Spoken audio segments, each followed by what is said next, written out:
Hola a todos, bienvenidos a esta actividad. El día de hoy vamos a comentar algunos aspectos importantes como pues a manera de consejo para poder enfrentar situaciones difíciles, sobre todo cuando nos corresponde interactuar con pacientes, dado que como cualquier interacción humana, estas situaciones pueden representar un reto importante y tener pues obstáculos que nacen precisamente de las mismas contradicciones que pueden surgir. Precisamente es pues a través de los malos entendidos que se dan, que se pues dificultan estas interacciones. Aunque en principio esa no sea nuestra intención. Contar con buenas habilidades de comunicación y ser capaces de escuchar al paciente son situaciones esenciales en cualquier consulta médica, pero sobre todo cuando existen situaciones que presenten más riesgo de volverse dificultosas. ¿De dónde surgen precisamente estas situaciones de dificultad? Lo primero es que hay que tener en cuenta que pueden surgir de parte del médico. Por ejemplo, si uno se toma la atribución de dar noticias malas e inadecuadas, diagnósticos difíciles, noticias de complicaciones o incluso de muertes en un entorno inapropiado, en un corredor o a la carrera, a la prisa, dar este tipo de noticias sin mostrar ningún tipo de empatía o sin contar con un soporte adecuado, es decir, con la oportunidad de tener consejería o alguna abordaje por personal de colaboración para que a los pacientes o a los familiares de los pacientes se les pueda volver un poquito menos difícil el procesamiento de estas malas noticias o de la información que uno les proporcione. Cuando uno utiliza también un lenguaje no verbal inadecuado, es decir, si uno va a dar una noticia mala y pues se está riendo o estamos en un servicio donde hay pacientes complicados y se escuchan risas ahí de todo el mundo, pues el paciente muchas veces no lo va a tomar a bien, o la familia que esté de visita, por ejemplo. Pueden interpretarlo como pues una especie de actitud de menosprecio o de menoscabo a la dignidad de los pacientes como personas, como seres humanos. Cuando uno utiliza también un lenguaje muy técnico o difícil de entender, en ocasiones, sobre todo si uno no se siente con la capacidad o la experiencia suficiente de poder abordar temas difíciles, uno recurre a estas situaciones y puede ser que esto pues dificulte aún más al paciente el procesamiento de la información. Cuando uno da este tipo de diagnósticos difíciles, raros o noticias de complicaciones, debe procurar utilizar un lenguaje que al paciente le resulte fácilmente comprensible. Porque si no, pues al final el paciente interpreta esto también como una situación de poca accesibilidad y puede dificultar su reacción a los procesos.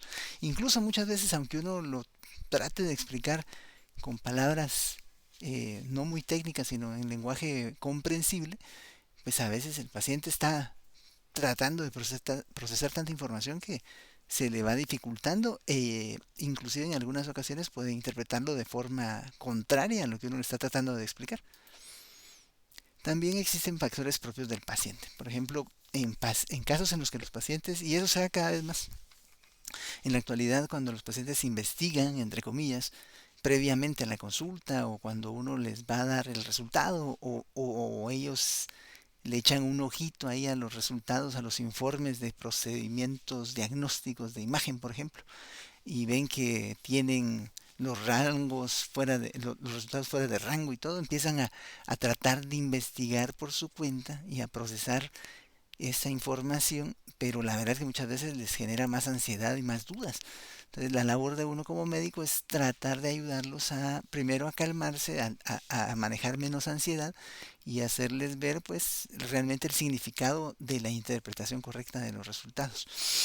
Otra situación que puede darse es cuando los pacientes no se sienten escuchados. Es decir, cuando están notando que están pues interactuando con el médico y el médico está viendo el celular o está viendo una pantalla de computación, está llenando expedientes, o sea, pareciera no estarle prestando la atención del caso. En estos momentos el paciente tiende a frustrarse.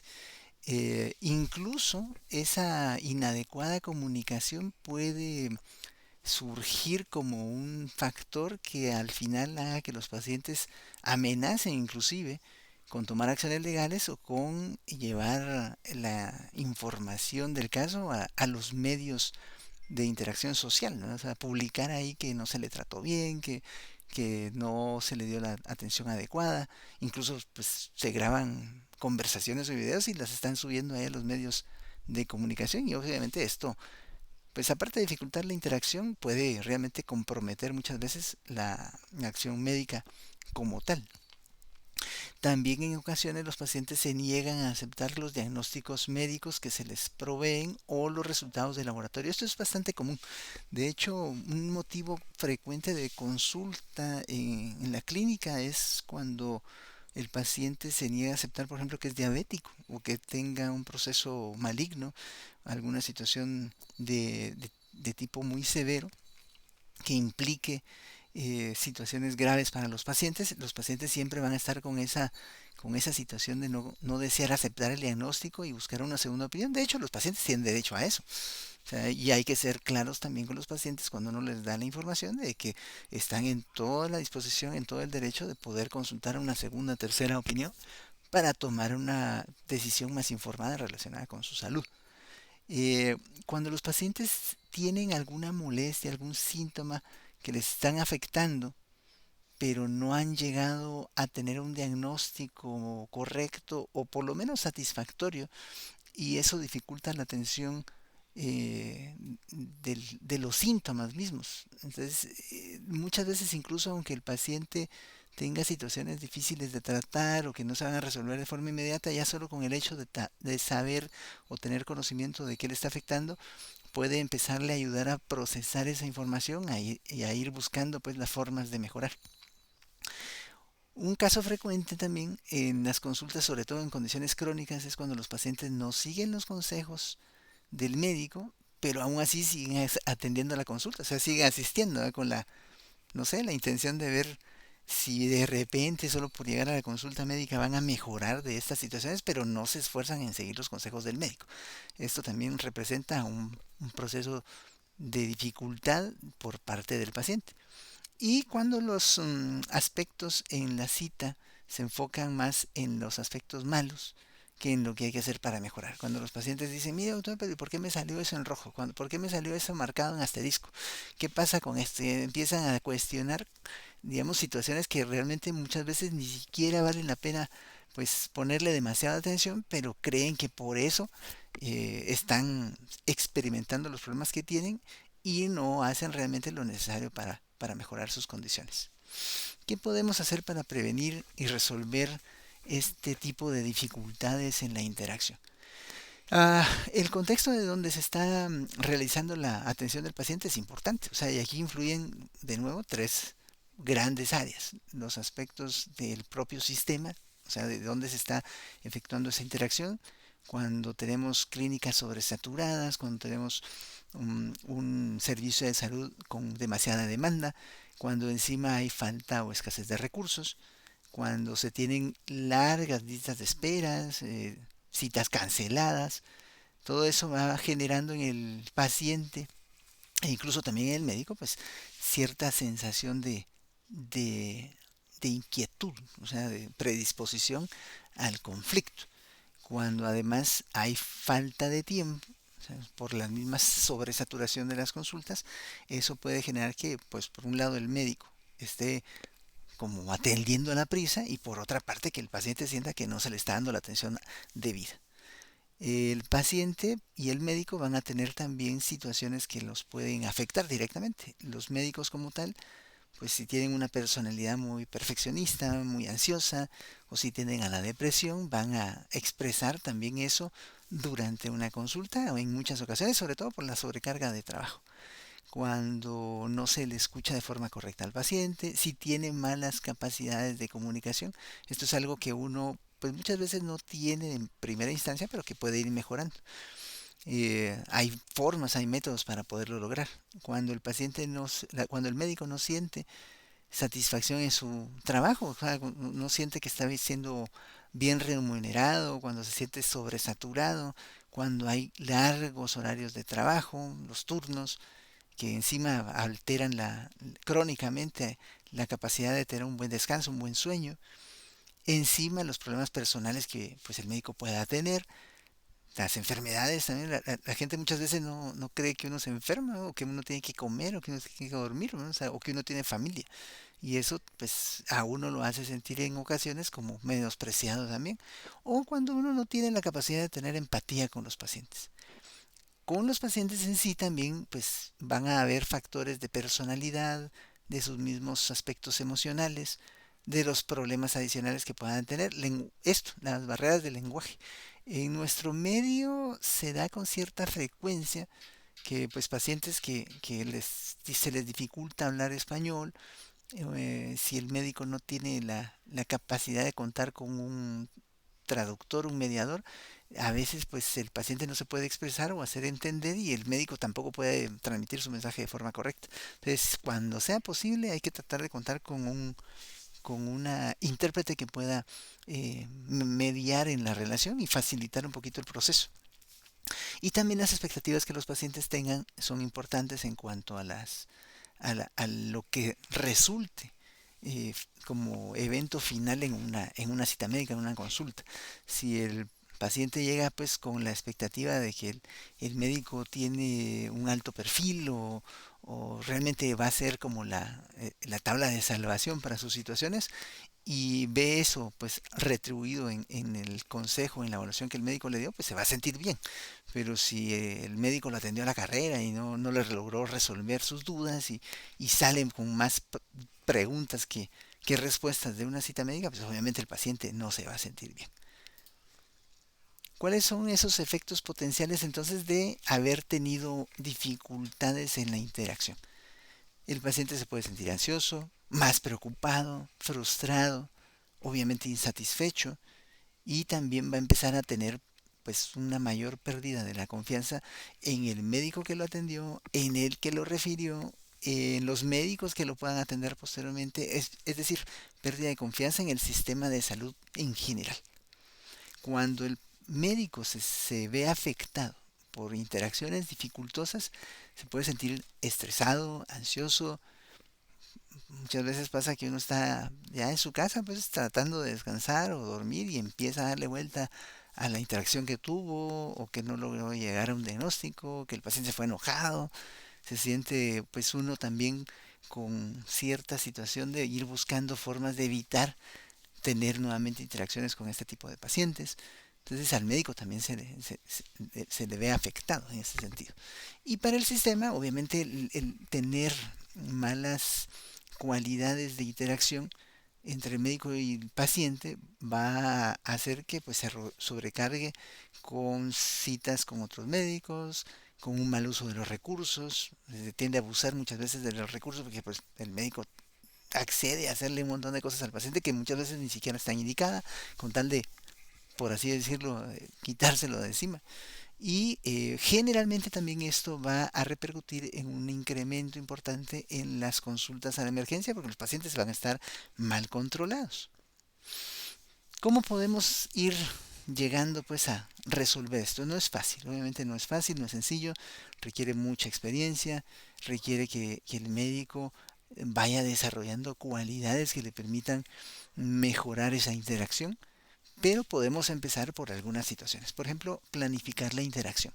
Si yo sé que voy a tener un paciente que llega por primera vez con un cuadro complicado, si tengo la oportunidad de revisar el expediente con anterioridad, si debo ir tomando en cuenta ciertos factores y eso me permite planificar mejor la interacción que voy a tener, pasando por el discurso que voy a tener con mi paciente, qué tipo de terminología voy a usar, voy entonces adelantando el mensaje que le quiero transmitir a mi paciente. También es importante en esa planificación procurar no minimizar las dificultades que podamos encontrar, o sea, si va a ser necesario hacer procedimientos, si el paciente va a experimentar algún tipo de evento secundario o puede hacerlo, o sea, todo eso no hay que minimizarlo, hay que de hecho darle su adecuada dimensión. Siempre tomar en cuenta a la familia, sobre todo en situaciones de diagnóstico, de situaciones difíciles, porque la familia va a ser precisamente parte de ese soporte, de ese apoyo para el paciente y tener un entorno adecuado, o sea, atender al paciente no en un corredor o en un lugar donde hay demasiadas personas alrededor, sino en un entorno que permita tener privacidad y la confianza necesaria del médico hacia el paciente y del paciente hacia el médico. Siempre hay que prestar atención a la comunicación no verbal, o sea, tengo que ver a mi paciente a los ojos, que sienta que le estoy poniendo atención, darle también el valor con mis gestos a lo que me está expresando, no lucir como que estoy a la carrera, no estar va de ver el reloj y voltear a ver para otro lado, el celular, o sea, tengo que hacer sentir a mi paciente que está siendo escuchado y además pues proveerle al paciente de maneras de poder acceder a preguntar después, o sea, porque los pacientes muchas veces, eso es bien frecuente, cuando salen de la consulta, incluso si uno les pregunta si tienen alguna duda, dicen pues todo está bien, todo está claro, o expresan sus preguntas y salen en teoría satisfechos. Pero cuando llegan a la casa, cuando llegan a la farmacia, cuando pasan 2, 3 días, o sea, el paciente de repente se recuerda de una duda, una pregunta que tenía, o le surgen dudas. Entonces uno les debe proveer de alguna manera de poderse comunicar, pues para acceder a la información y el soporte necesario de parte de uno como médico. Es decir, extender puentes que faciliten la comunicación es importante para ir haciendo crecer y madurar esa relación médico-paciente.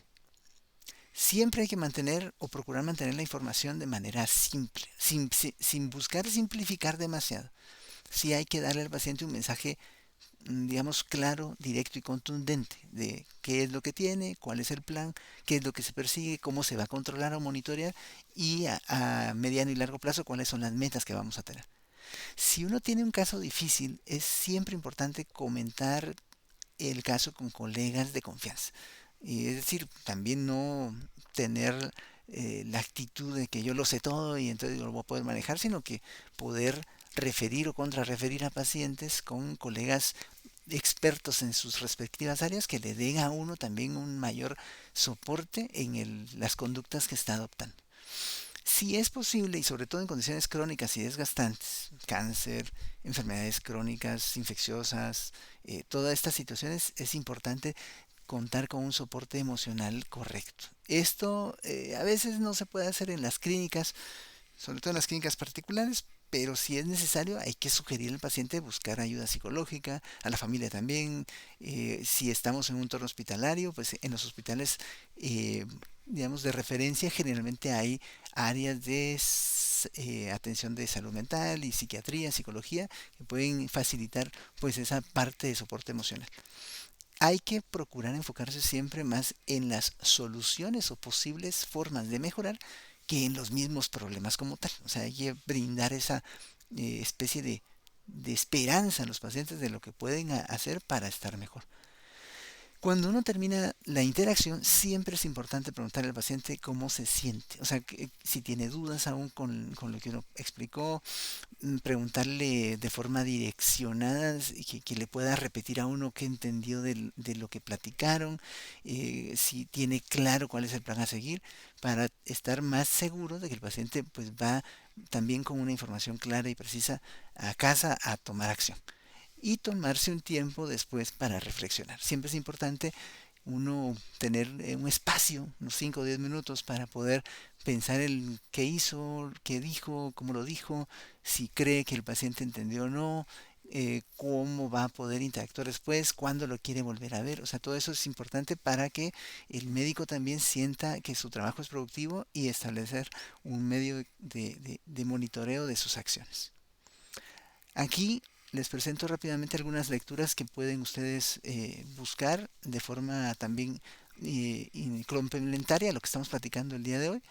Y pues, de hecho, los exhorto a buscar más conocimiento en estas áreas para poder establecer maneras que les ayuden a ustedes como médicos a mejorar sus interacciones médico-paciente y reducir los obstáculos en la comunicación, que precisamente es a través de una buena comunicación que podemos evitar muchas veces problemas incluso de demandas legales. Con esto me despido, les doy un caluroso saludo a todos y nos vemos en la próxima. Hasta luego.